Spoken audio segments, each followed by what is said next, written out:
Many of us are living through the most difficult times of our lives right now, emotionally and psychologically. For a lot of reasons, it seems like things in general have been getting worse for a while now, and they probably will continue to get worse for a while longer. Or at least it's certainly easy to feel that way given the nature of much of today's media content.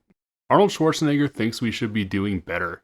His new book, Be Useful: 7 Tools for Life, explores a variety of strategies drawn from his own experiences that he thinks can help you stay happy and be productive in these challenging times, whether you struggle to find motivation on a daily basis or simply don't know how to best direct the motivation and energy that you do have. I'm not a psychologist. I'm not an expert with this, but one thing I know for sure, I can help anyone to go and be a little bit better. The first point we have to establish is that there is no one-size-fits-all approach to solving challenges of motivation. Many happiness and productivity gurus make extravagant claims about the effectiveness of their methods, and understandably so, as they're trying to sell a product to as many people as possible. Reality is in fact a lot messier than that. Unfortunately, there is no magic bullet or one true approach that will work for everyone. You will need to experiment, try things out, and see what works best for you. In fact, Schwarzenegger's own family history demonstrates this concept quite well. Arnold is the type of person who responds very well to external pressure. He has a natural tendency to become even more determined and resolute when met with external challenges. Like a diamond forged by the pressures of the earth, his resolve only grows stronger when faced with adversity. Because of this natural tendency, Schwarzenegger himself attributes much of his incredible success to the harsh and abusive parenting style his father used. Arnold responded to the adversity and challenges of his youth by continuing to grow stronger both mentally and physically. At the same time, Arnold acknowledges that this difficult upbringing had much the opposite effect on his older brother Meinhard. My brother was by nature more fragile. So as we were punished and beaten and all of this kind of things that was going on, it was clear that my brother couldn't quite handle the thing that each time my father punished us, it made my brother more and more vulnerable and weaker. And it made me stronger. So I thrived. Described as being a much gentler soul than Arnold, Meinhard turned to alcohol to cope with the abuse and harsh parenting suffered at the hands of his father. He would go on to kill himself, driving drunk at the age of 24, leaving a wife and 3-year-old child behind. The same parenting style that drove Arnold to incredible success turned his brother into a depressed, suicidal alcoholic. Any given motivational strategy may work very well for some people, but not at all for others, a fact that isn't entirely lost on Schwarzenegger. But you have to understand that every person has to be approached also differently. Even within my family, one of my daughters had to be approached differently than my other daughter. One son had to be approached differently than the other son. And I certainly don't agree with everything I read in this book. Arnold writes, rest is for babies and relaxation is for retired people. You don't need to sleep in. This country was not built on sleeping in. Arnold is famously addicted to hard work, but for a lot of people, myself included, that approach doesn't work and isn't really a path to happiness for me. I've done enough 70-hour weeks and all-nighters to feel confident knowing that a different approach is optimal for me personally. But if I had never tried those strategies at various points in my life, I couldn't have come to understand how and why it doesn't work for me. Likewise, experimentation and exploration will likely be a requirement to find what motivational strategies work for you. If what you try isn't working for you, it doesn't mean there's something wrong with you, rather you just haven't found the right approach or mindset that connects with you personally and you need to keep looking. The second thing we need to establish at the outset is that because there is no magic bullet, by extension there is no quick fix. All progress requires effort. You cannot think yourself rich, you cannot control the universe through force of will alone, and you cannot visualize your way to success without putting in the effort to get there. Accordingly, the bulk of the remaining content here is focused around helping the audience achieve the following. First, accept that you will have to put in some level of effort to find happiness in life. Second, acknowledge that in most real-life circumstances, this isn't actually a bad thing.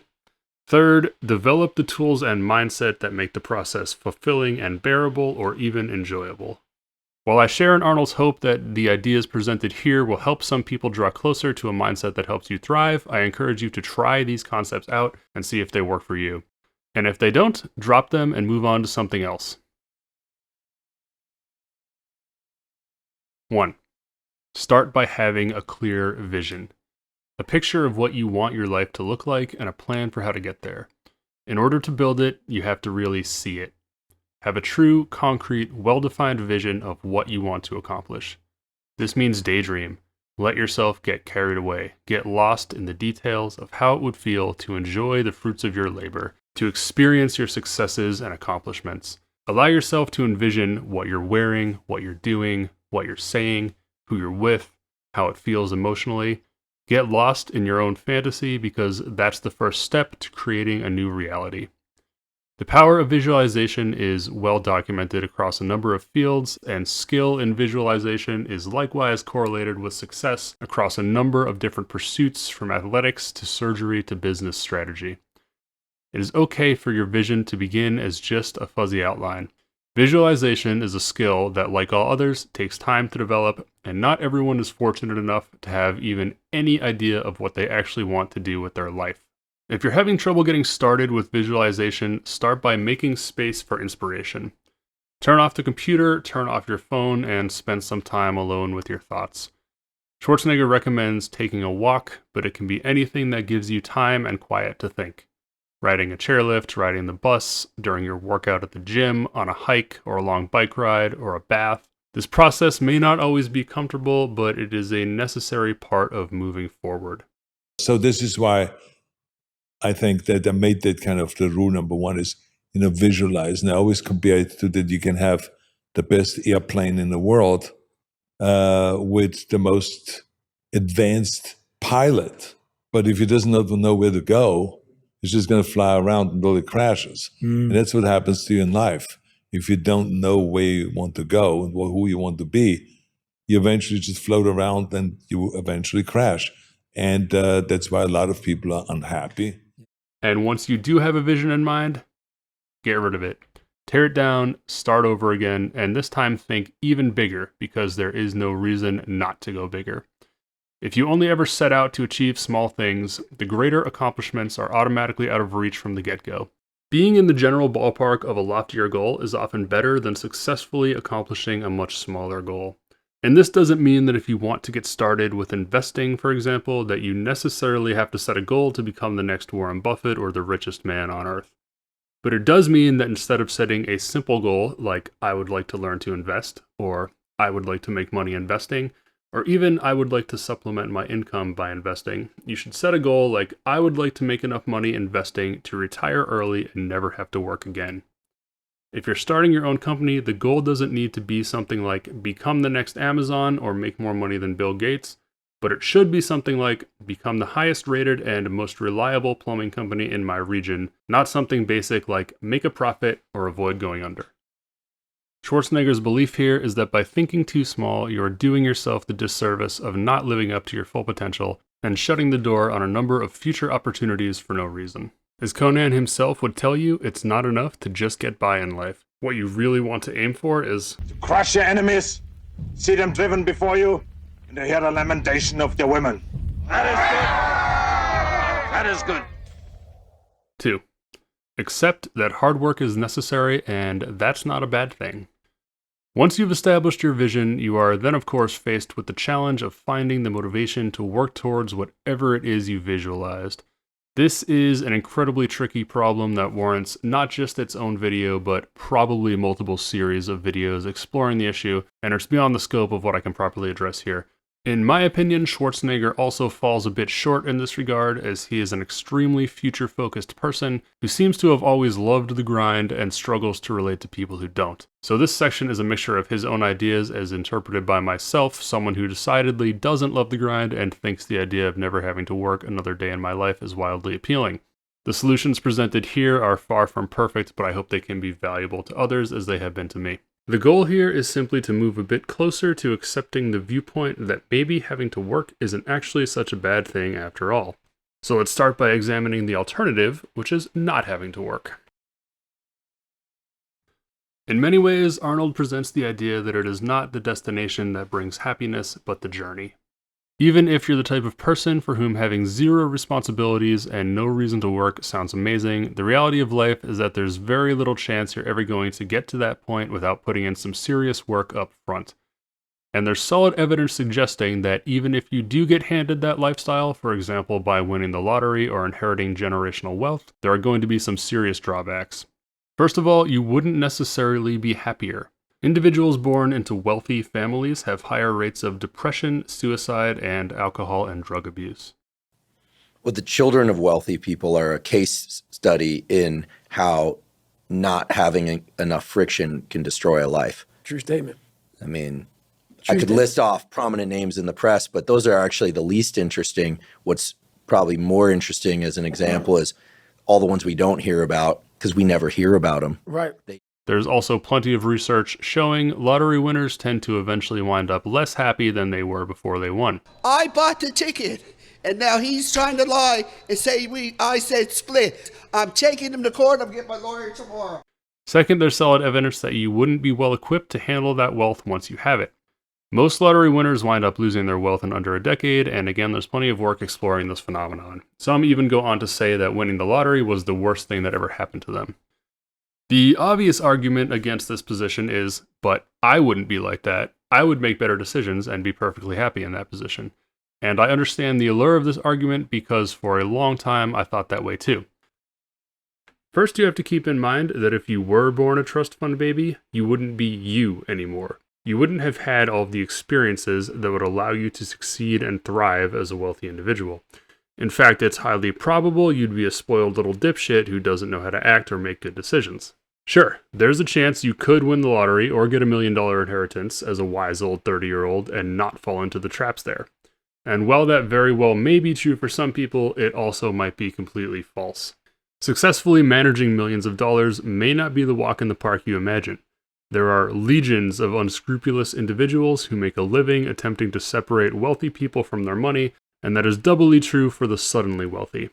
This ranges from actual scam artists and criminals to wealth managers, lawyers, and other highly competent, educated professionals who are very good at getting other people's money without ever actually breaking the law. You may have friends, family members, the destitute, and the poor all breathing down your neck to get a piece of the pie and doing their very best to make you feel like shit if you elect not to give it to them. Lifestyle creep is real. Addiction is real. Guilt, shame, and loneliness are real. YouTuber How Money Works has an excellent video detailing this exact phenomenon in greater depth, and I strongly recommend you check it out if you still aren't convinced. And ironically enough, multi-million-dollar windfalls from inheritances, gambling, or gambling in denial investing actually increases the likelihood of being declared bankrupt by over 1,000%. As with most new skills in life, you need to start with the tutorial of managing a few $1,000s effectively first, while developing the skill set and know-how to work your way up towards effectively managing much more than that. After all, there's a reason why professional wealth managers are paid as much as they are and why good ones are so difficult to find. There's a very real argument to be made that suddenly coming into a fortune wouldn't alleviate all your problems, it would just give you new problems to deal with that are foreign and unfamiliar to you.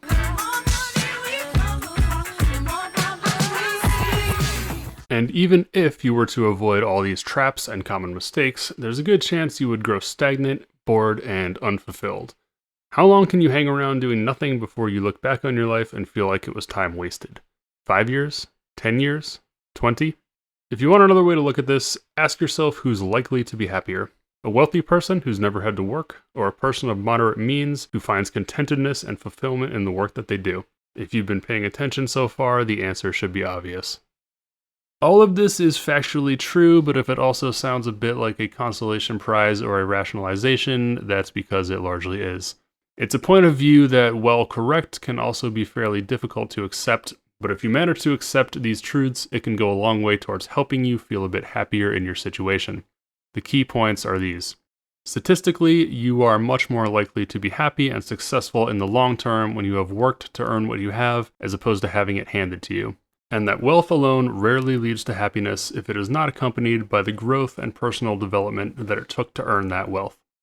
From a more pragmatic standpoint, there is effectively a 0% chance that you are going to be just handed the type of wealth that allows you to stop working. And none of this is meant to suggest that wealth is the only path or even the best path to free yourself from having to work if that is in fact what you want. Wealth is simply often seen as a tool that can enable someone to get the things they want in life and avoid having to do the things they don't like doing. Your personal vision may not involve wealth at all. It could be retiring to a small cabin on a large plot of land, growing your own food, raising animals, being self-sufficient, and enjoying yourself in nature. It could be living by the beach and surfing all day. It could be owning your own studio and earning only as much as needed to allow you to focus on art all day. Or your vision may not involve material things at all. Perhaps what matters most to you is simply being the best possible version of yourself and stripping away all of the things that you don't like about yourself. No matter what it is that you want, you are probably going to have to put in some serious work to get there.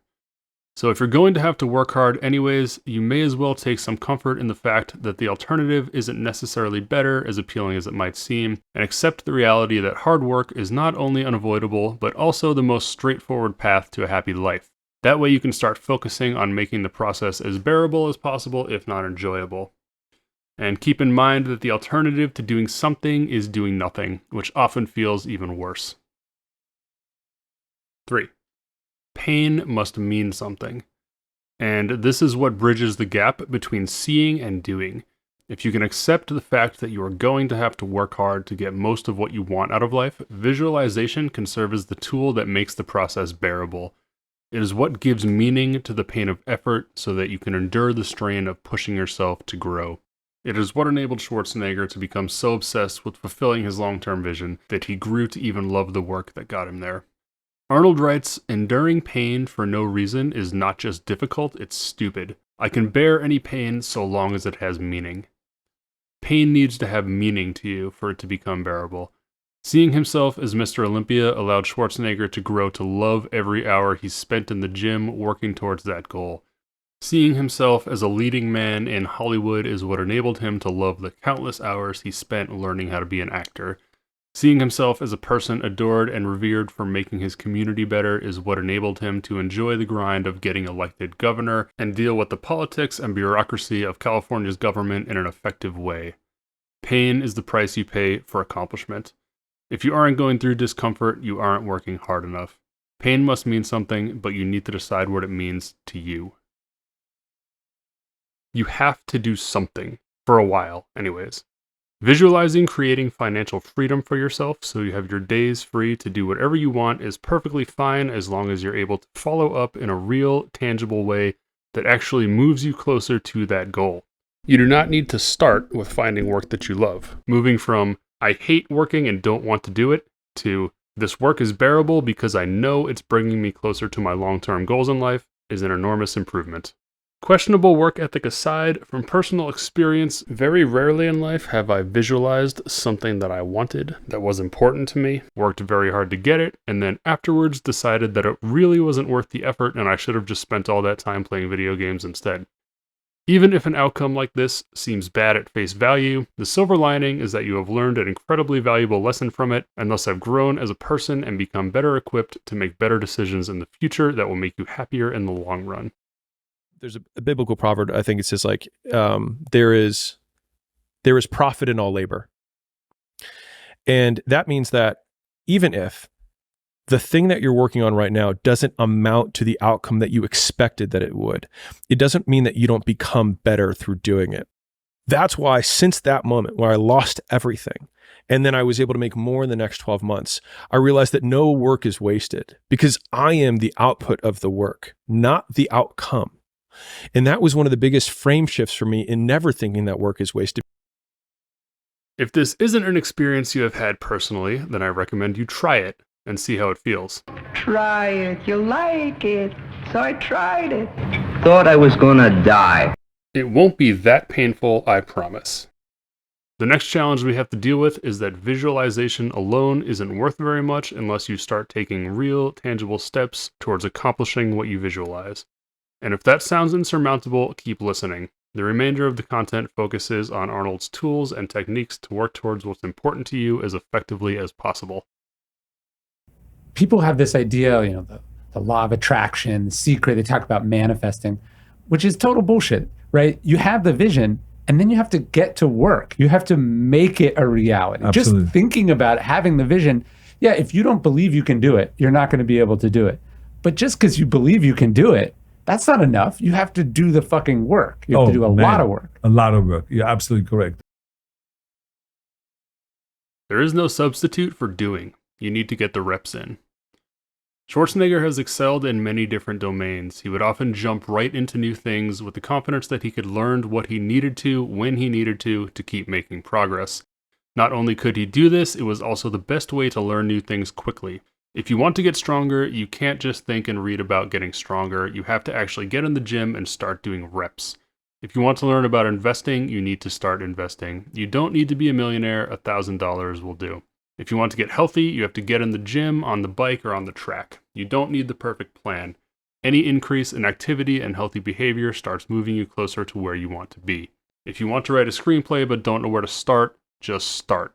If you want to be a content creator or influencer, the best time to start is right now. Your early efforts aren't going to be perfect, but it doesn't matter. What matters is building the habit of taking action in the first place, then getting the reps in and continuing to get better. The fear of not being good enough often stops people from taking those all-important first steps. Give yourself permission to be terrible at something. If you're not accustomed to this, it's going to feel very uncomfortable at first, but often it's one of the best ways to speed up the overall learning process. An easy productivity hack. Instead of spending time getting in the mood to work, just start working. Confront the work. People think they need perfect conditions to start, when in reality, starting is the perfect condition. The moment you begin working is when your output per unit of time goes up. And so that makes beginning the single greatest hack that you can have for everything else that you do in work. Your progress will come much more quickly once you start actually getting the reps in compared to if you spend that time just thinking and planning without actually doing. There's always something you can do. Measure your successes even if they are small. Start simple, start small, build from there, and never stop building. Schwarzenegger suggests starting by dedicating just 1 hour each week to working towards your goals, saying anyone can find time for just 1 hour a week. If even that feels insurmountable, and I get that it can sometimes, try starting with just 1 minute per day.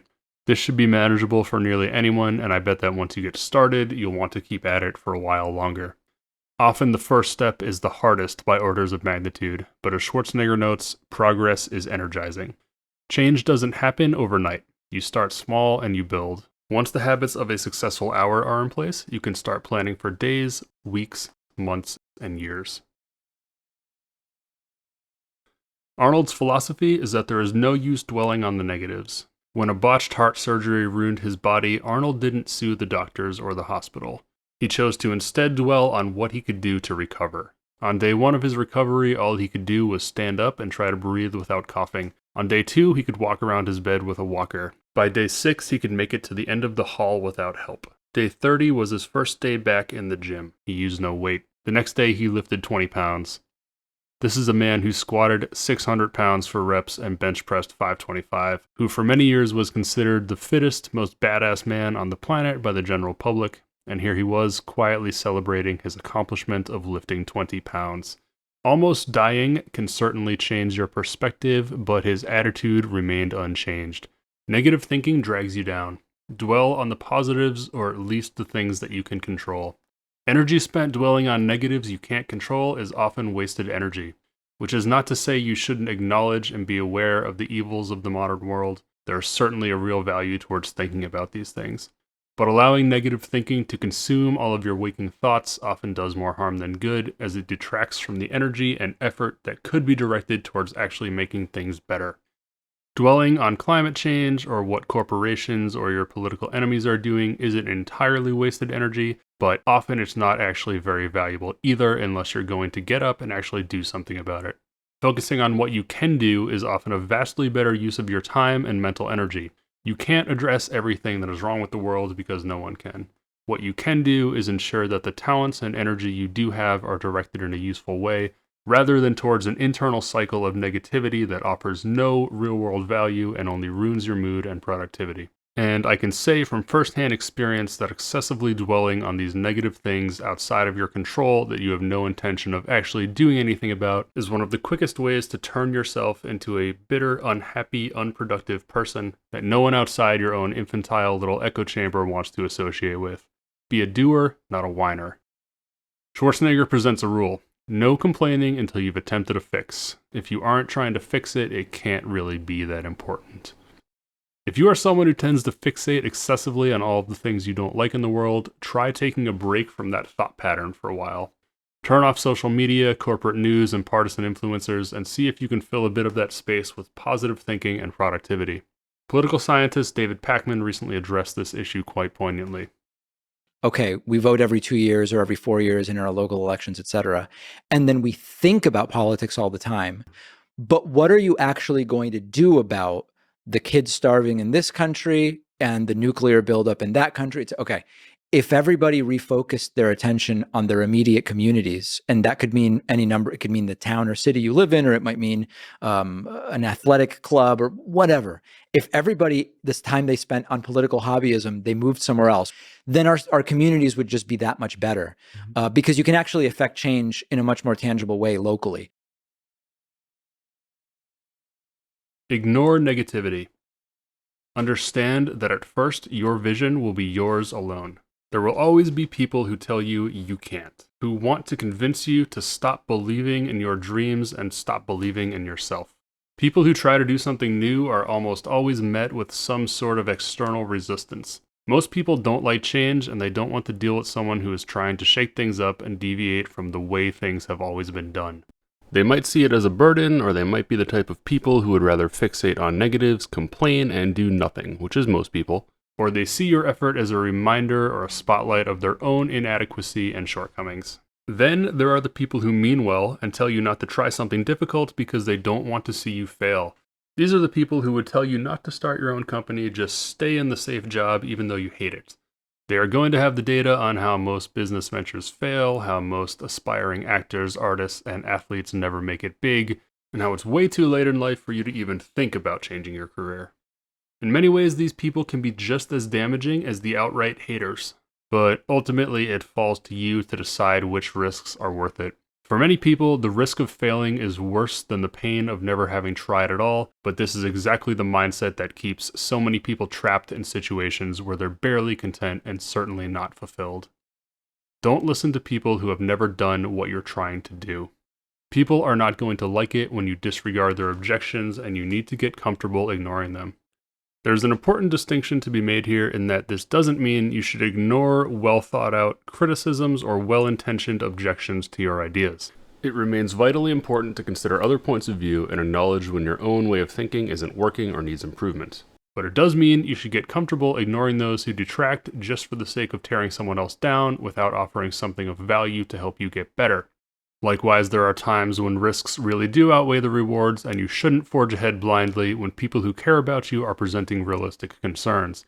But once your mind is made up, steady progress towards your goal may require you to ignore all the voices that are going to tell you to give up and go back to the way things were.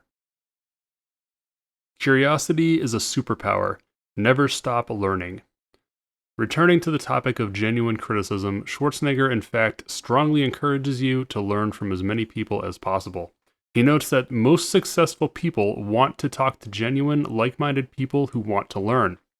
Actor Danny DeVito, bodybuilder Franco Columbo, youth charity founder Danny Hernandez, and political aide and entrepreneur Susan Kennedy are amongst the many people listed by Schwarzenegger as people who inspired him or who he learned from. Despite all of his accomplishments, Schwarzenegger remained humble and stayed dedicated to learning from other people, even those whose backgrounds, values, and goals differed wildly from his own. Be curious. Ask questions. Do things without always knowing how they'll turn out. Schwarzenegger says, "Curiosity is the first thing that dies in someone who is raised to think the world is what it is and there's nothing you can do about it. And it dies in those who are convinced they already know what's correct and are unwilling to consider other points of view. The world needs open-mindedness perhaps more than anything right now. When you become unwilling to learn, you become incapable of moving forward. Questioning your thoughts and beliefs in order to develop a more accurate view is vital to growing as a person and moving forward." The American education system largely teaches us from a young age that being right is more important than actually learning. We are taught to defend our views at all costs, that changing your mind on something is not a sign of growth, but rather something to be embarrassed about, because it serves as proof that you were wrong about something. And if you were wrong about one thing, how can you be trusted to be right about anything? For our entire academic careers, we're told over and over and over again how important grades are. They dictate which colleges we get into, what kinds of scholarships we get, if any, and which companies will hire us. And as students, we are all too aware of this. So we do everything we can to keep that GPA up. We take classes from the easy graders. We choose the easier topics for our projects. We avoid challenges, even though challenges are what actually promotes learning. We avoid risk, because failure, even if failure just means getting a B, is really hard to recover from. We're told that we need to learn from our mistakes, but how can we risk making mistakes when everything is on the line? We're told failure is good, it's a learning experience, but we're punished for it. We make ourselves literally sick with anxiety because our entire futures are dependent on our grades. Our education system treats being wrong not as an opportunity to learn, but as an opportunity to punish you. Most people seem to never grow out of that mindset. It is a completely backwards way of thinking that turns curious kids into brittle adults who don't have the courage to accept new points of view or consider the flaws in their own way of thinking. Contrary to this mindset, Schwarzenegger encourages you to own your failures.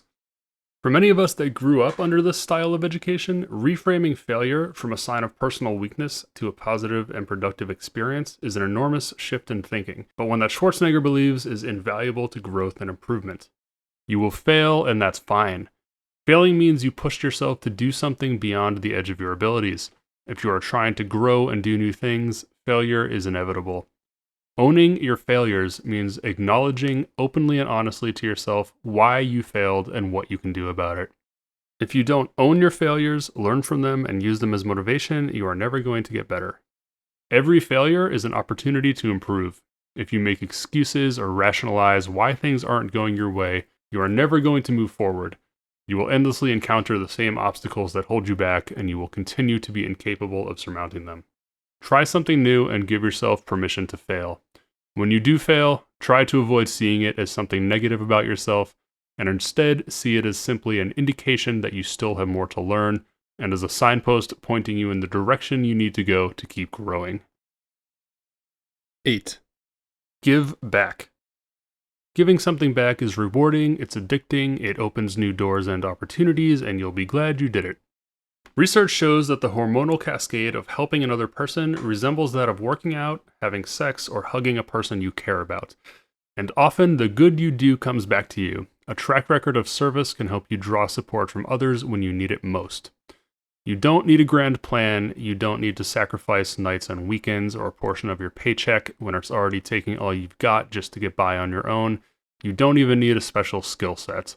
You just have to keep your eyes and ears open and be engaged with the world around you. When you see someone struggling, stop and give them a hand.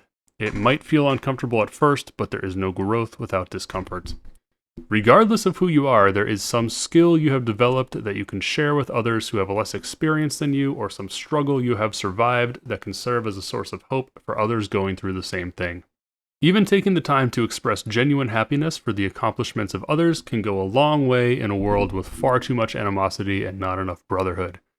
You don't need to start by changing lives. Small gestures here and there add up over time, and little gestures can become the first step towards greater things all on their own. And if you're really at a loss for how to begin, start by sharing this video with someone else who might need to hear it. You'd really be helping me out if no one else. Epilogue. Keep your integrity. This isn't explicitly mentioned in the book, but rather reveals itself through anecdotes, and I think it deserves extra attention. Arnold tells the story of one of his mentors in Austria, a shopkeeper named Freddy Gerstel, who during World War II was one of the rare few Austrians with the courage and presence of mind to actively resist the Nazi regime. He was on the right side of the war and wasn't consumed by shame or regret. Because of this, he was able to speak his mind more freely with comfort and confidence, and others were more willing to listen because he'd never compromised his integrity. We probably won't be faced with a choice as terrible as to join or resist the Nazis, but there are small choices we make every day that impact our own sense of integrity. When you do start experiencing success, there will likely be many temptations to sell your dreams to someone else, to take the quick payday instead of staying on the path you've laid out for yourself. The money will be gone eventually, but your decisions and the impact they have on your integrity will stay with you for the rest of your life. Arnold himself mentions turning down lucrative opportunities when they didn't align with his vision. As a young bodybuilder with dreams of Mr. Olympia, he turned down an offer to sell fitness equipment for hundreds of thousands of dollars a year because he knew it didn't bring him closer to his calling. As a fledgling actor, he turned down movie roles as bouncers, Nazi soldiers, and so forth because it wasn't true to his vision. He took ownership of his mistakes as governor instead of deflecting them to his political opponents, and was rewarded by voters electing him to a second term. Don't get distracted. Don't settle for false promises. When you can see the entire road laid out before you, you can see which paths will take you in the wrong direction. Life is a combination of your choices and what has happened to you. You do not want to spend your life wondering, how the hell did I wind up here, every time you look in the mirror. Your path will not match anyone else's. Write your own story. Never let anyone else write it for you. If you enjoyed this video, please consider purchasing the book. There's a ton of content that I didn't cover here, most notably the dozens of anecdotes from Schwarzenegger's life illustrating how he's lived out his values, and an entire chapter on salesmanship, which I elected not to cover here. In addition to stock footage, archival footage, and movie footage, this video relied on short clips from the Netflix miniseries Arnold, interviews with Schwarzenegger from the Tim Ferriss podcast, the Rich Roll podcast, the Jay Shetty podcast, and the Daily Stoic, as well as footage from the Huberman Lab podcast, the Lex Friedman podcast, Chris Williamson's Modern Wisdom podcast, and YouTube channels How Money Works and Zoe B. Links to these sources are in the description. Comments, likes, and subscribes are always appreciated. Thank you for watching.